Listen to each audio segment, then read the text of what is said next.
Begin the current Daf Yomi Pesachim Daf. Begin 8 lines down the top of the Yomid. We're going to continue the discussion of the previous Daf regarding the halachas of Mor and as it relates to Leirach. She goes back to the Kazik and the Chazka to end of the Daf. We're joining us for today's Daf. Some of these discussed in today's Daf are Rabbi Shloimy regarding matzah and Mor and the Korban Pesach. Should they be eaten wrapped together as one unit and eaten together, or should they be eaten separately? And how this applies with Manazeh. Additionally, whether the Mor needs to be totally submerged in the charaisis or just dipped at one end.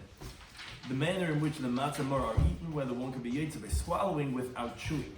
The custom to remove the table, and finally 3 explanations for what lechem only means in the Torah. So we keep them the kind of discussion today of our mitzvahs that when you eat one mitzvah together with another mitzvah, they don't nullify each other. Zechel Mikdash Hill is to do it the way the Hill did in the Beis Hamikdash, how he ate the matzah and the Mor and the Korban Pesach. And lechem shoyim l'dvarim harbe is the lechem only is the bread that we say many things that when we say the Haggadah, the matzah has to be uncovered in front of us. So begin the current Daf. Daf Kaf Tezvav, 8 lines down. Ravina. It says only Rabbi Shloimy Schwartzberg Nasli. It says Hachi on a hill. Now this hill was on a Meira, it's actually a 10th generation from the hill al Nasi. That's why some have the Girsa Rav Hill. So he says, Mishmei the Gemara, in the name of the tradition, that person should not wrap together. You know, he wants to do a combo already. You know, it's not tzilang to say this. He wants to go ahead and eat the matzah and the Mor together. Let's go. You can't do that. Why? Because we hold matzah is manazeh deraisa, the mitzvah matzah is be'erev tekel matzahs. That mitzvah is biblical, even today's times we're at the Beis Hamikdash. Yeru Mor d'Rabbanan, as the Gemara is going to explain later on the parak of Kuf Chaf Amud Aleph, that Mor today is only rabbinic. Now, so the problem is that the rabbinic taste of the mitzvah doesn't go together on the biblical level. It's going to be nullifying the taste of the matzah, which is biblical, and therefore you can't eat them together. And says the Gemara, even according to the opinion that holds that mitzvahs don't nullify each other because since they're both equivalent, the Torah wants you to eat both of them, so it's not nullifying each other. That's when it's a biblical with a biblical, of the rice of the Rabbanon. But to eat a deraisa mitzvah or the rabbinic mitzvah, which on the biblical level there is no such requirement right now, and it's taking away from the biblical taste, us Rabbanon mavatli deraisa, then rabbinic is going to go ahead and nullify the taste of the biblical matzah, and it's diminishing from your fulfillment, and therefore you can't wrap them and eat them together. Now, once we said that there is such an opinion, it won't work in this case. So the Gemara says, "Matam Shamalei." So who's the Tana that lets us know that mitzvahs imavat lazuazu? That in general, let's say by biblical mitzvahs, that it will not nullify each other. Like in the times of Beis Hamikdash when matzah and Mor were biblical. Oh, that's Hilhi. That's the famous Hill Hanasi. The Tana like Lina Brisa. Amalava Hill. They said regarding Hill, show you karchem bevas achas. What he would do is he would make a hero sandwich, take the Pesach, the Korban Pesach, a matzah, Mor, okay, put on the hummus, and get that. He would do a whole sandwich and wrap it together, and that's how he did it. Like I said, the Pesach Midbar. It says regarding the Korban Pesach, what should you do with the Pesach? Al matzah samarim yachluhu. This is how you're supposed to eat a sandwich. Take some nice roasted meat, you put it on the lafa, and some salat, and they would eat it together. And that's because it was deraisa. So he's the man that holds that generally mitzvahs are not mavat lazuzu. But Rabbi Yechanan, he actually says cholkan olav chaver al Hill, but the colleagues of Hill, they actually disagreed with him. The Tana learned the Brisa. Yochel hekarchem b'vasacha, says the Brisa, you would think you should wrap it and make a nice combo sandwich the way Hill does, but eat how Hill eats it. Tamalema, that's what the pasuk teaches that no. Amatzis amarim yachlu, which actually Maranshberg brings on the side that it's the wrong pasuk. It's a matzis amarim. But be that as it may, afila zebef me'atzmai bezebef me'atzmai. The word yachluhu, it's in the singular, says you should eat it. What that comes to say is that each one independently, because it should have said yochlu, you should eat them. And I would know it's going on the Korban Pesach because the pasuk talks about achlas abasar. So what's yochluhu? You should eat it. That each one independently. You see, not like Hill. But Maskar Rav Ashi asks, wait a second. If you think to say that the Chacham disagree with Hill, and they say you're not allowed to eat it at the same time the way Hill says, so Maya Philo. What's even? It's even independently you could eat them, which sounds like that it is kosher to eat them together. Which Rashban points out, yes, they do disagree, like Rabbi Yechanan said, but you cannot infer it from over here. So Elam Rav Ashi, he actually says, Hai Tana, this Tana that you quoted, is not the ones that disagree with Hill. This is what he's saying. You would think that you would not fulfill your obligation. That only if you make it into a sandwich and eat it together. Because actually, like the way Hill ate it. It says in the pasuk, the Korban Pesach you should eat it on matzah and mar, which is afilu. Obviously, when you're saying the word afilu, it just kind of holds that note. It's not only together; you could even eat it separately. But he's not really disagreeing with Hill. You could still wrap it together and eat it together. So the Gemara concludes and says, "Hashda now the late Mechilchasa that we don't say the halacha. Loik Hill, loik Rabbanon, not like either one, because you have the Rabbanon, the Brisa that agree with Hill that you could wrap it together. But on the other hand, you have Rabbi Yochanan who's saying that the Rabbanon disagree, and the Rabbanon hold that you cannot wrap it together because you can't have it together. So what do? So mavarach alachilas matzah va'achal. What you do is the way we do it in today's custom. We first make maitzi matzah and we eat it separately. But mavarach alachilas matzah, then we eat mar va'achal and we eat it. V'hada achal matzah v'chasa v'hada then we eat kairav, which is we eat the matzah with the mar together without a bracha. Zech l'mikdash kill to recall what Hill did in the Beis Hamikdash, just like he did when the Beis Hamikdash was around when they ate the Korban Pesach, he ate all together. So we also do that. So again, to be able to fulfill all the opinions, we have to have them separately and to be able to have them together. Now, moving on, the Gemara goes back to what we had started off regarding Kaddish and Urchatz and Karpas that we discussed in the previous daf. We discussed in Karpas and Mar. So Amr Rabbi Elazar, Amr Rabbi Shloimy says, Kol shetibuli b'mashka. Any vegetable that you're dipping into a beverage, a liquid, like into a kutach dip or into vinegar, you have to wash your hands. Why? Because you're touching liquid. Generally, a person's hands, what's called stam yadayim, are shnias. The Rabbanan made that your hands, because you might have touched something, are a secondary tumah. Now, whatever makes truma invalid, which is a sheni, because truma can become a shlishi, makes liquids, that's another rabbinic thing we discussed at length in the Sefet Shabbos, can make the liquid into a rishon. So if your hands are a sheni and you're touching the liquid, it's going to make that into a rishon, and then it's going to make tumah. So anything that you have to dip into liquid, you have to wash your hands beforehand so that you don't make the liquid tummy. Now Amar Papa says, so Shema Mino, what can infer from this is high chasa, that this lettuce, as we continue with base, tzarich l'shakui b'chareisis. You have to submerge it, and that's the important word of it. Submerge it into the charesis. You always want that father that doesn't just dip. You want all the charesis, dip it all the way in. But this is not like you think. It's not talking about the mar really. It's talking about by karpas. And the reason why you have to submerge the charesis is mishum kafa, meaning there's a certain poison in the mar, which the lettuce has this poison like onions. It's something very strong. So therefore, when you're washing your hands the first time you dip, which is karpas, as the Gemara tells later on, you're touching the liquids when you submerge the lettuce in the chareisis. Rabbi Yochanan explains that this kafa is like worms. But even as it may, when you dip it into the chareisis, it neutralizes this negative element that's in the lettuce. But we're not talking about because the mora chareisis.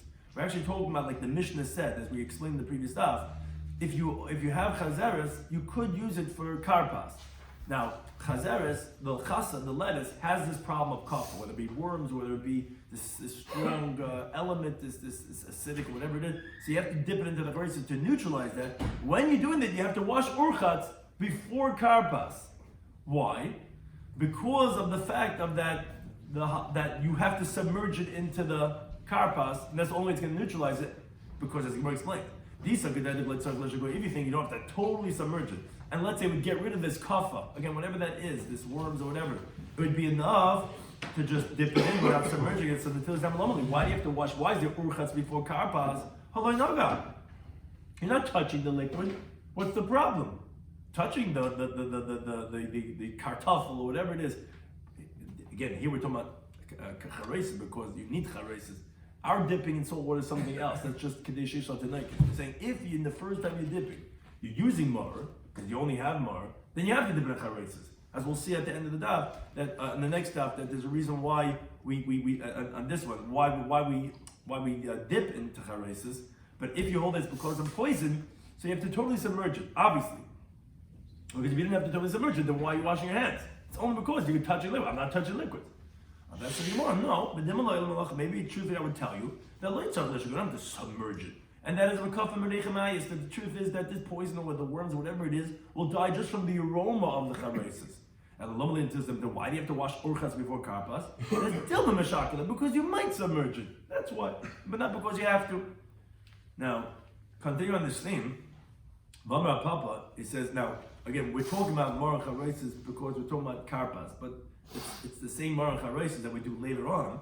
He says, Linishi Inish Marach HaRaises, but although let's say you might have to totally submerge it or maybe just touch the HaRaises, but the point is, says the Gemara, you shouldn't leave it there for a long time, the Marach HaRaises.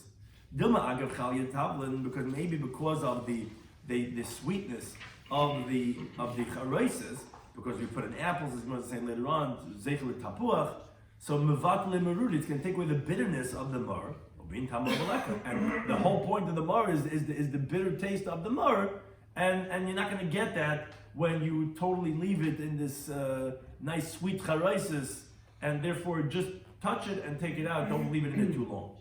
Now the Gemara says that Adbere Rav Chizl Rabbanu Ukva. Rav Chizl was talking a walk with Rabbanu Ukva. He expounded as follows. He says Nadal Yatav Betibul Rishon.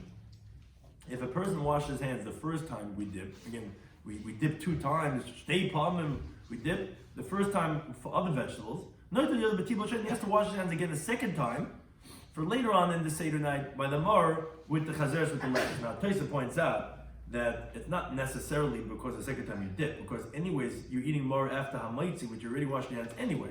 It's just because we're saying that the first time you dip, you wash your hands. So we say tibul sheni, but the truth is that we just mean to say that the netilas yadayim of hamaitzi is going to work also for the mar, but you're not washing especially for the mar. You already wash your hands for hamaitzi. Now, this statement that he says that you're going to wash your hands both times, the rabbi said to Rav Papa that this statement was said ba'al me'etmar, which says in general, anytime they dip in a regular day in the year, which you're not established that you're having this food, so when you washed your hands for the first vegetable, you didn't know that the second one was coming, so you must see it das, so you removed your consciousness. So that's where we said that, okay, next time you want to dip again, you got to wash your hands again. Because the Isa because if you think to say let's talk about here and now sugi regarding that amar, so Lamanin says what do you have to wash your hands 2 times? How much what do you already washed it 1 time by the first time you did? And that should be enough. We know the mar is coming on later on the Seder. So Rav Papa says, no, I'll drop it to the contrary. It was said here regarding the Seder night. Because the Isa if you think to say we're talking about a regular day in the year, Lamali Trei Tibuli. Why is a guy dipping 2 different times? To the contrary, we'll see that's one of the 4 questions of Manashtana. We don't usually dip 2 times. Elamai, so it says the Gemara, so we're talking about here now. Then it feels down trades him. Why do you have to wash your hands 2 times? How much that was the question that the other opinion said. We already washed it 1 time. So they said keeping the Bailam I got the Relayla, you have to say that God and you have to say Hal in between. Maybe you're going to wander off somewhere in your head, you're going to lose consciousness of protecting your hands. The naga, you might touch something that's dirty, and because of that, then you have to wash your hands a second time for the mar. Continuing on this of matzah and mar, Amar Rabbi said the bowl of matzah. Let's say somebody didn't chew the matzah. I can't so tricky. I can't chew this matzah. I don't sling in them.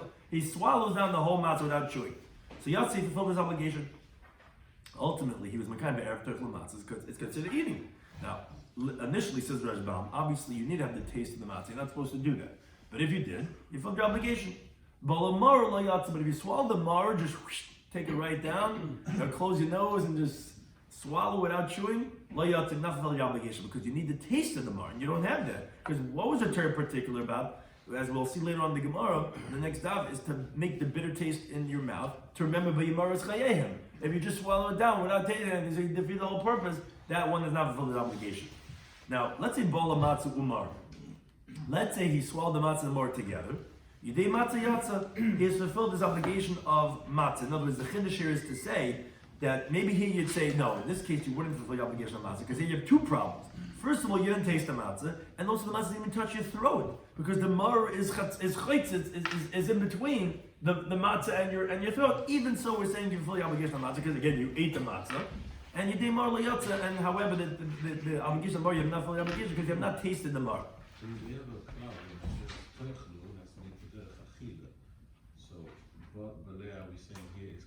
Yeah, it's going down. It doesn't have to chew. Here, the tam is the taste is the reason of the mar. But if not, yeah, it's considered eating. Now let's say wrap them both together, the sieve, in this basket, like this thing that grows around the palm tree, like almost in the capsule. Uvla, and there's a lot of the sugis that they have regarding types of eating things. What is that considered eating? It's wrapped in something else. Uvla, and you swallow it. So here, every day matzah namaliyah. So here, even regarding matzah, not from the obligation because it wasn't even in your mouth really. It's like throwing something into a bag. It's like taking intravenous or something like that. You didn't even eat it because it was in something else. So you didn't fulfill the obligation even on matzah. Now, continue regarding having these items on the table. Amar Rav Shimon bar Ashi says matzah lifnei kol echad ve'echad. The matzah is in front of every single person. More lifnei kol echad ve'echad. The matzah has to be in front of every single person. The chareis lifnei kol echad ve'echad. The chareis has to be in front of every single person. Now, Taisus understand this because the reason here is because right after you make the bracha of these items, the matzah and the mar and the chareis, that you want to be able to eat it right away because it's an obligatory bracha. And conscious all the days a year where the bracha is not obligatory, you don't have to have these items, then you don't have to eat it right away after the bracha, then you'll only have it in front of the balabayas. But here, every single person by the Seder night has to have these items, this ka'ara, in front of them. Now, Rashbam, he has a different interpretation. He says their custom was that they would recline on couches and every single person had a small little table in front of them. So therefore you have to have matzah and mar in front of every single person on the table. He says, but us, that we don't do that, we have one big table, so that you only have to have the car in front of the one who's making the seder, and he gives and he divides to every single person matzah mar that they do. Now, however, but the ain't oikenes shulchan. This that we go and we take away the table, which as the Gemara is going to tell us later on is the mitzvah, so that the children should start asking questions why we take away the table in the middle of the meal. That's only done in the Haggadah. That's only in front of the one who is saying the Haggadah. It's usually the Tati, the Zaidi, that's the Haggadah. Now here also Rashbam points out that's for them where they had small tables in front of everyone who was saying. So the one saying the Haggadah had his own small table. But us, we don't take away the table. We take away the ka'ara, which has the matzah and the mar and the two cooked dishes. We move it to the end of the table, and that's enough. He says some had the minhag that they would pick up the ka'ara on their hands and they would take away the meat from the ka'ara. And he says it's not true. It's because this that the Gemara tells later on that the meat you don't have to lift up by the ka'ara. That's only when you sing that Haggadah. When you say Pesach Shebeseinu, you don't say Pesach Zeh because that would look like as if you have kachim bachutz. But when you're lifting up the ka'ara, here's just that the kid should ask a question, and therefore you don't have to take away the meat. And he says also there's no point of lifting it up because that wouldn't be a heck of a child. But here that we take it and we put it at the end of the table, we move it away as if we already finished eating. Then the kid's gonna say, "Hey, we didn't even eat yet. Why are we taking away the ka'ara?" It's like taking away the table. So it wouldn't be just like lifting it up. We would move it to the other end. Now Rav Huna, he disagrees. He says no. Kulanam. He says all these things is only if Nimisham Haggadah. Not only the removing the table, but also to have the matzah mar and chareis, that only has to be in front of the one that's saying Haggadah. And the halacha is like this. Now, and we don't need, not everyone has to have their own ka'ara. Now, it says why do we move away the table in the middle of the meal? So Rabbi Yana says so that the kids should recognize something funny is going on over here, and they should ask, which Taisa points out, and because of that, they'll start asking regarding other things. Meaning, once things start, you start looking around, and say, wait, so something special is going on over here. But regarding the fact that they'll ask why is the table moved away, that won't exempt you from the manashtana, like the Gemara is going to bring shortly. That Ababai Taisa explains that was just the beginning of his questions. But you have to actually ask the manash. You have to ask those questions. You got to figure out those questions too. As the Gemara brings Abaye, Abba Yosef came in the Rabbah. Abaye was sitting in front of the Rabbah. Chazad to come, not leave Takam Kameh. He saw they're taking away the table. So I'm going to say, what? We didn't even eat yet. Also, it's like a nightmare. Like you sit down at the restaurant and they didn't bring the food and they start taking away the table. Next, why take away the table? So the Rabbi said to him, Patrasim Alema Manashtana, you exempted us from saying Manashtana, which the Rabbi is going to teach later on, that if you have a smart son, he asked the question of that, he asked himself Manashtana. Now, once you asked us what's going on, why is this different, we don't have to say the Manashtana anymore. We could just answer your question. Oh, you want to know we take away the table? That's why we do all these things. We don't have to say Manashtana, you already started asking the questions. Again, according to Taisa, Taisa says that's not enough. It's just that once he started asking, why take away the table, he's going to start figuring out and say, wait a second, you know what? Once I'm thinking about this, why did we dip 2 times tonight? Why are we leaning in every night we sit it? That's according to Taisa that you have to. It's not enough. Rashbam is telling it's enough to exempt. Now, regarding qualifying this matzah, Amar Shmuel, there's 3 interpretations why the Torah calls it lechem oini, the bread of affliction or the poor man's bread. So the first interpretation is lechem sha'oin lav dvarim harbi. Oini is from the word of answering. It's the bread that we say a lot of things over it. So lechem oini is lechem sha'oin lav dvarim harbi. It's something that you say many things, meaning by the Seder, by the Haggadah, the matzah has to be uncovered, that you're reciting these elements over the matzah. Another interpretation, lechem oini is oniksiv. it's although it's read with a chaylam, but it's written just ayin nun yud, which could be read as ani. What does that mean? Ma ani, just like a poor man shadachar b'prusa, he usually has crumbs, can't afford a whole piece of bread, as you can see in the kuf design and half. Avkam b'prusa roast, it's going to be that you make the bracha al chilas matzah on a broken piece. Now, Rashban points out you need 2 shleimus, 2 whole matzahs, because of hamaitzi, which is not less than any other yom tov, that you have to make hamaitzi on 2 loaves of bread, and you break from one of the shleimus to have, that's what maitzi and matzahs, which Tyson points out, that the maitzi also has to have from the prusa, because the Gemara in Bracha says that everyone agrees regarding Pesach that you put the prusa in the shleimus and you make hamaitzi, even according to the one that says you make on the shleimus and you exempt the broken pieces. He agrees by Pesach that you don't make on the whole, you have to make it in the broken, because madar shalani. So Tyson says what you do is you put the broken one in the shleimus, and it looks like that you're making on the shleima, and then you'll be yaitza, your hamaitzi and your matzah with both the 2 shleimas and that of the broken pieces. Which Tosfos has a discussion regarding if the month came down on Yom Tov or not, do we need lechem mishta on Yom Tov or not? And he brings that the Ri would make hamaitzi on the shleima, and then on chilas matzah on the broken piece, and then we break off from both of them, and that's chinav advar, that's the custom, and that's why in the 3rd matzah we make kairach to be the mitzvah with all 3 of those matzahs. The third interpretation of lechem is madar shalani, just like a poor man who masik v'ishtei oifa. He heats the oven and his wife is baking the bread, meaning you got to put the bread right into the oven when they finish heating it up because he's afraid it's going to cool down before he gets a chance. He can barely afford the firewood. So they're both involved, the husband and the wife. He's heating it and she's making the dough. Of kanam here also by the matzah who masik v'ishtei oifa. He's heating the oven and the wife is baking, so that shouldn't become chametz. If it's quick, rush. It's the same thing like an ani. Something to discuss in today's daf in Psachim, Daf Kuf Tezvav, was that we don't wrap matzah and mar together. Even according to the mitzvahs are usually not mevatel each other, like Hill who wrap matzah and mar and they come in Pesach, but that was in the times of the Beis Hamikdash when they were all deraisa.